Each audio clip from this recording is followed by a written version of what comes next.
जी दोस्तों, welcome to my channel जिसका नाम है चाय पियो और सीखो। एक ऐसा चैनल जिसमें चाय पीते पीते 5 से 10 मिनट के दौरान कुछ ना कुछ आपको नया सीखने को मिलता है। आज का हमारा टॉपिक है टेबल ऑफ कंटेंट्स। अगर आप वर्ड डॉक्यूमेंट्स पे काम कर रहे हैं और बहुत बड़े वर्ड डॉक्यूमेंट्स पे काम कर रहे हैं तो उसमें टेबल ऑफ कंटेंट्स मैनुअली बनाना बहुत मुश्किल काम है। अक्सर ये होता है कि आपने हेडिंग्स को सेट किया, आपको पता है कि कौन सी हेडिंग कौन से पेज पे है, फिर नया टेक्स्ट आ गया, कुछ दो तीन नए पैराग्राफ्स ऐड हो गए, तो सारी हेडिंग्स हिल गई। जो हेडिंग पेज 5 पे थी वो 6 पे चली गई, जो 7 पे थी वो 9 पे चली गई। तो इस तरह की चेंजेस होती रहती हैं। तो अगर आप इसको मैनुअली करेंगे तो आप मुसलसल इसको कॉन्स्टेंटली आप चेंज करते रहेंगे। तो इससे बेहतर तरीका ये है कि आप ऑटोमेटिक टेबल ऑफ कंटेंट को यूज करें। उसकी कुछ प्री रिक्विजिट्स हैं, कुछ काम आपको पहले से करना पड़ता है और वो काम होता है आपको स्टाइल्स यूज करने पड़ते हैं। तो स्टाइल्स किस तरह यूज करते हैं उस पर मैंने एक वीडियो बनाई है, उसकी लिंक मैं डिस्क्रिप्शन में डाल दूंगा। तो आपने अगर स्टाइल्स सही तरीके से यूज किए हुए अपने वर्ड डॉक्यूमेंट के अंदर तो टेबल ऑफ कंटेंट बनाना बहुत आसान काम है, मिनटों के अंदर तैयार हो जाता है। आइए देखते हैं कि टेबल ऑफ कंटेंट किस तरह बनता है। जी दोस्तों, आइए चलते हैं आज के एग्जाम्पल की तरफ। और यहाँ पे आप देखेंगे कि मैंने एक बड़ा छोटा सा डॉक्यूमेंट बनाया हुआ है, सिर्फ 2 पेज का डॉक्यूमेंट है। और इसमें सिर्फ 4 हेडिंग्स है। हेडिंग 1 2 3 4 आपको यहाँ पे नजर आ रही है। और इसको इस्तेमाल करते हुए हम टेबल ऑफ कंटेंट बताएंगे। अच्छा, पहले मैं थोड़ा सा जिक्र करता चलूँ कि टेबल ऑफ कंटेंट ऑटोमेटिक तरीके से बनाने के लिए स्टाइल्स का लगाना जरूरी है। इसमें मैंने एक अलग वीडियो बनाई है, जैसे मैंने बताया, उसका लिंक मैं डिस्क्रिप्शन में डाल दूंगा। लेकिन बड़ी ब्रीफली, अगर आपकी हेडिंग है तो उसको उसके ऊपर हेडिंग का स्टाइल लगना चाहिए और वो आप यहाँ से लगा सकते हैं। फॉर एग्जाम्पल, ये हेडिंग 1 का स्टाइल लगा हुआ है।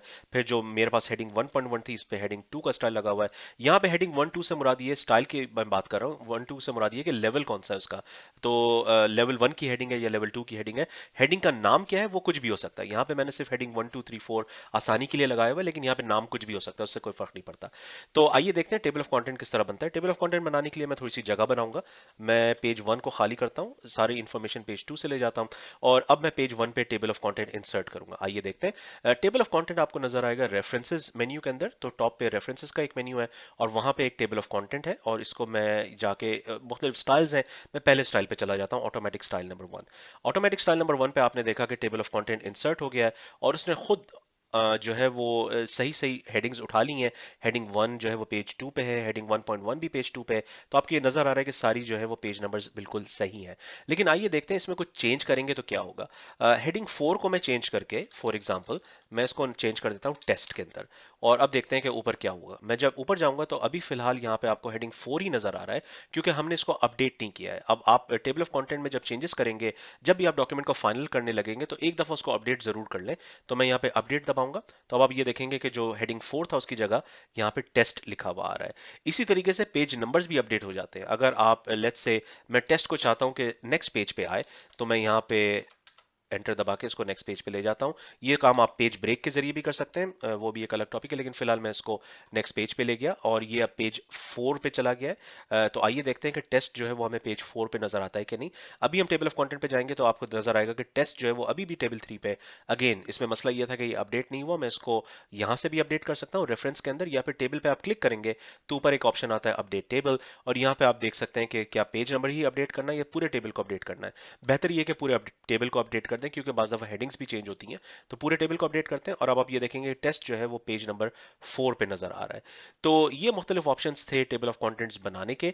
और जब आप बड़े डॉक्यूमेंट्स पे काम कर रहे होते हैं तो मैनुअली का ये काम करना बिल्कुल भी अच्छा आइडिया नहीं है, क्योंकि चीज़ों को जब आप चेंज करेंगे, नए पैराग्राफ्स ऐड करेंगे, तो चीज़ें सारी हिल जाती हैं। बाज़ दफ़ा फॉर एग्जांपल मैं यहाँ पे कुछ नया टेक्स्ट ऐड करता हूँ और ये मैं यूज़ करूँगा एक रैंडम फंक्शन, जिसमें आप रैंडम टेक्स्ट जनरेट कर सकते हैं।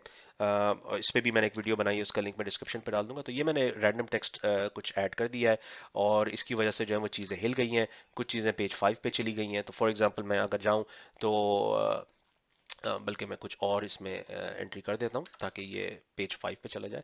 तो अब आप देखेंगे कि जो आखिरी हेडिंग है वो पेज 5 पे चली गई है।